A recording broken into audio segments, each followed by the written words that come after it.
Well, Donald Trump is busy deporting the undocumented, who are the very workers that are helping with disaster recovery in the states that voted for him, because the vast majority of the resilience or recovery workers that go into unstable buildings, that subject themselves to open gas lines, to environmental disasters, while they're helping Americans rebuild their houses, their communities, and their buildings, the vast majority of that are undocumented, including a group from Venezuela, which is now the subject of a new eviction order by Kristi Noem, revoking their temporary protective status because she equates all undocumented with criminals, when she knows or should know that the vast majority of crime in this country is committed by good old-fashioned Americans, and that there's a very, very small percentage, by contrast, of undocumented that commit crimes.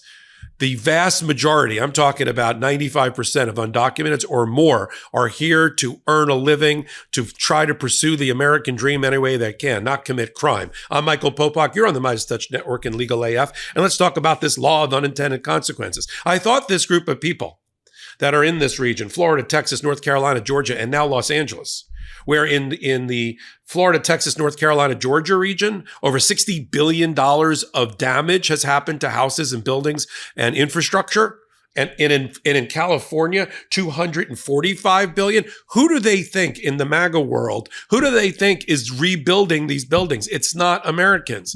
It has been a dirty secret for a long, long time in America, starting back before Hurricane Katrina, that the vast majority, up to 70%, of what they call it resilience workers, or we used to call it disaster recovery workers, are undocumented.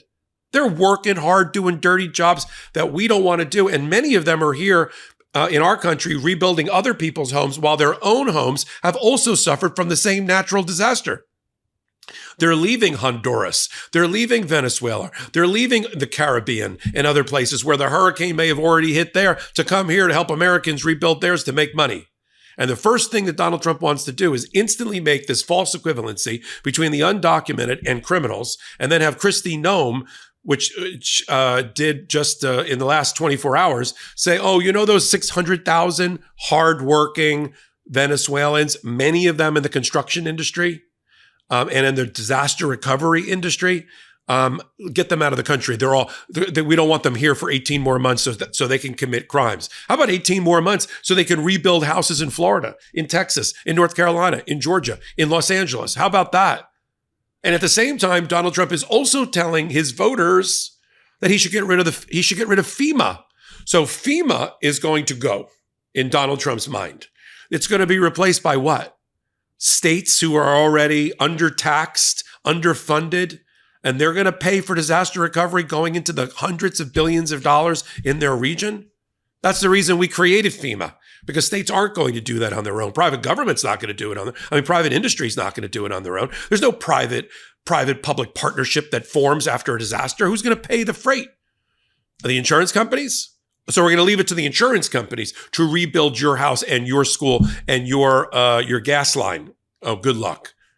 This is the law of unintended consequences. The vast majority of resilience workers come from places like Venezuela that Kristi Noem just evicted from the country. The last time we saw something like this was after Hurricane Ida in Florida. And in that one, pardon me, after Ron DeSantis went after the undocumented, they dropped their tools and went underground and disappeared, which meant that recovery is still going on, and recovery was stretched out longer, harder, making Americans suffer. See, Donald Trump wants to make Americans suffer in order to make some sort of political point. You know, he's so doubled down on this undocumented workplace raids in churches, raids in schools, all the places that were sanctuary and forbidden. Because why? What are we getting rid of? It's not criminals. As I've said before, the vast majority of crime in America is committed by Americans, period. Very small amount by the undocumented. You do the math, and we need them in certain industries. Look, it's already been shown statistically that the regular construction industry, having nothing to do with resilience or recovery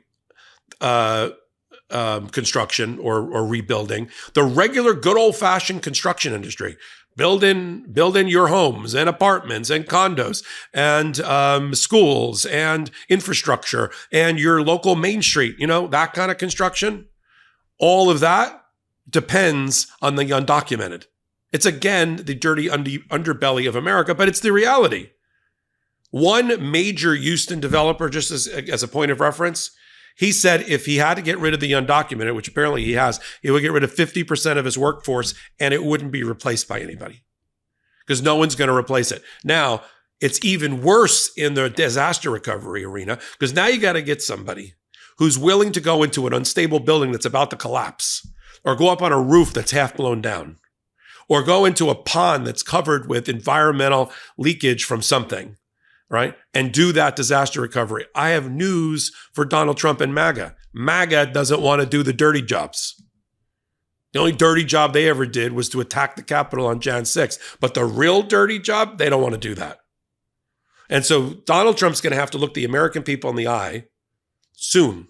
And the Republican Party is going to have to do the same thing and say, we got rid of the undocumented. Therefore, your recovery efforts are going to be delayed by years, if ever. We're going to get rid of FEMA and we're going to leave it to the states and the insurance companies. And we're going to leave you to their clutches. Physio, chiropractic, and massage therapy are all great resources for when you need them. But going to these appointments every few months does not give me the ultimate results I'm looking for when it comes to my well-being. It's taking daily, even hourly opportunities to move my body that makes the biggest difference. This has only been made possible for me with this episode's sponsor, Uplift Desk. Uplift Desk is at the forefront of ergonomic solutions, promoting better posture and health through adjustable standing desks designed to help you live a healthier lifestyle. Plus, they have all kinds of accessories to keep you moving throughout the day, even if you work for only a few hours at your desk. For me, I love the Bamboo Motion X board. It makes me feel like snowboarding without waiting for the lift. Standing while I work gives me the room to move and helps me get the creative juices flowing. Moving throughout the day helps me focus and stay productive. And I'm way more alert when I'm using my standing desk and I have more energy. A desk should fit the user, which is why Uplift Desk has a lot of customization options so you can build your perfect workspace. With more than 200,000 configurations, Uplift Desk allows you to tailor your workspace to perfectly suit your style and needs, empowering you to create an environment that inspires productivity and creativity. For me, I built the custom standing desk of my dreams from Uplift for my Popok media offices where I make a lot of my hot takes and content for Legal AF. And so I went all out with a heritage oak top and their advanced angled keypad for the lift part. Make this year yours by going to upliftdesk.com/legalaf and use our code LegalAF to get 4 free accessories, free same-day shipping, free returns, and an industry-leading 15-year warranty that covers your entire desk, and an extra discount off your entire order. That's upliftdesk.com/legalaf for a special offer, and it's only available at our link. Start 2025 right. Stand, move, thrive with Uplift Desk. There's an old line about the government that people seem to have forgotten. The government is my enemy until I need a friend.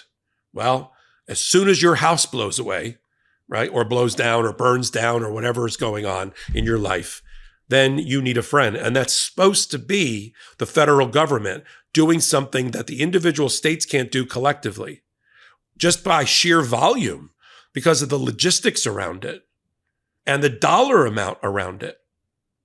And so Donald Trump is totally ignoring that and issuing these statements. And I got more news for him. I live in Florida. I've lived in Florida. I have very close friends in most of these immigrant communities forever. They are proud. They are hardworking.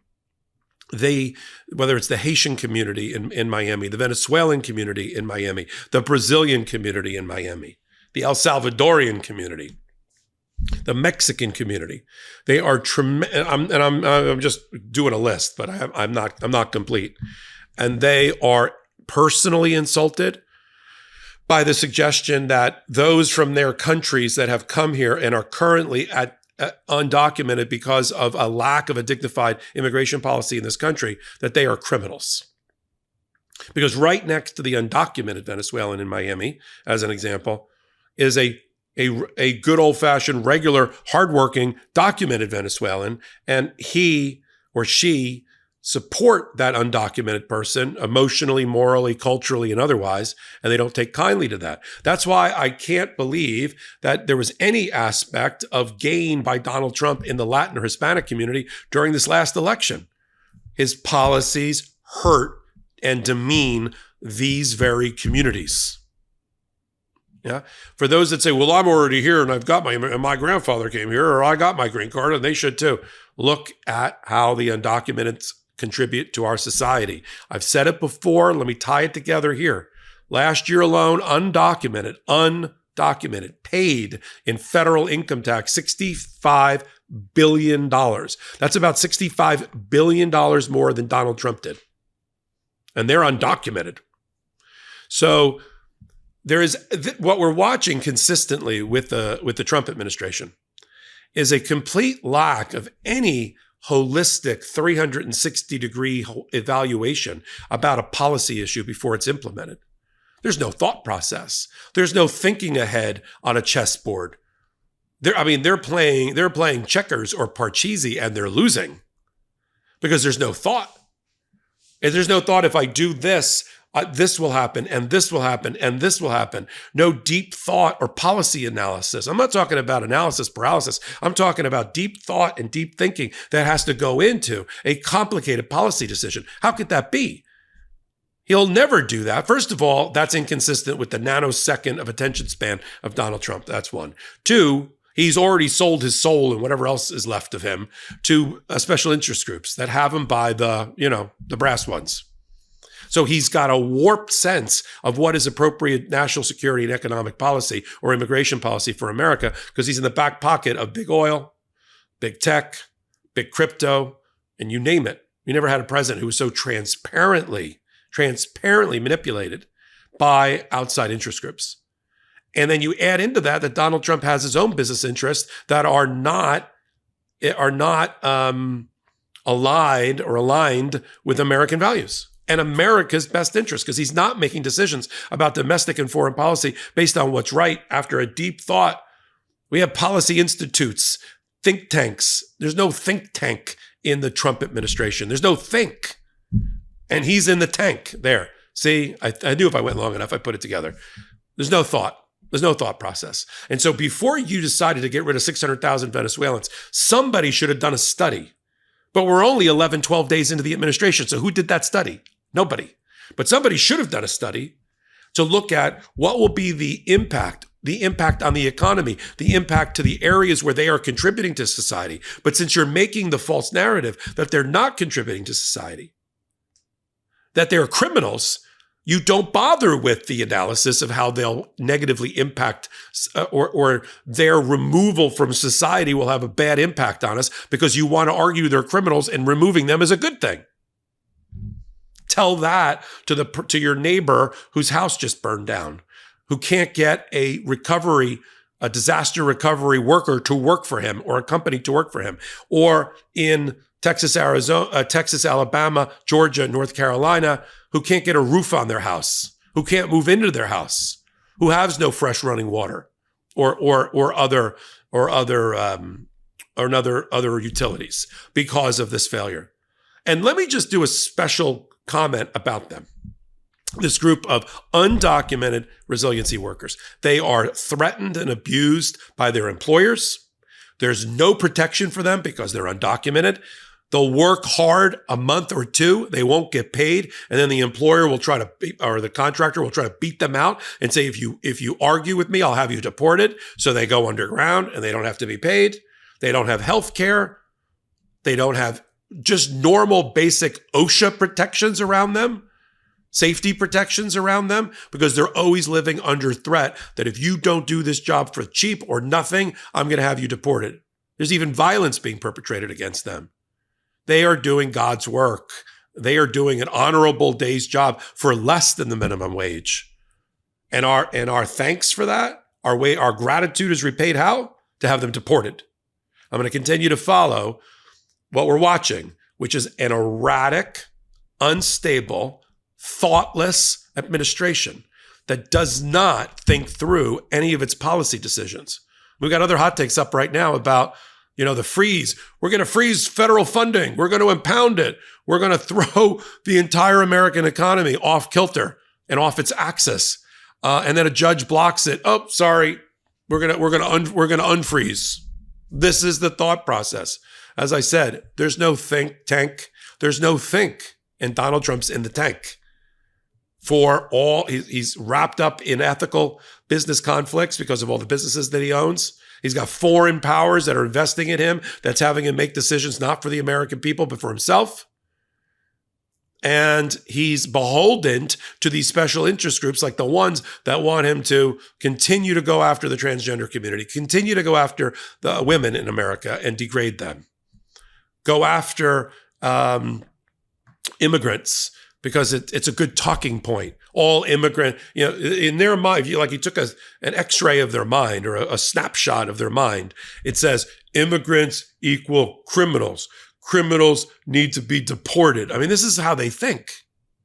Instead of undocumented immigrants are doing a very hard job and doing a lot of dirty jobs in our country.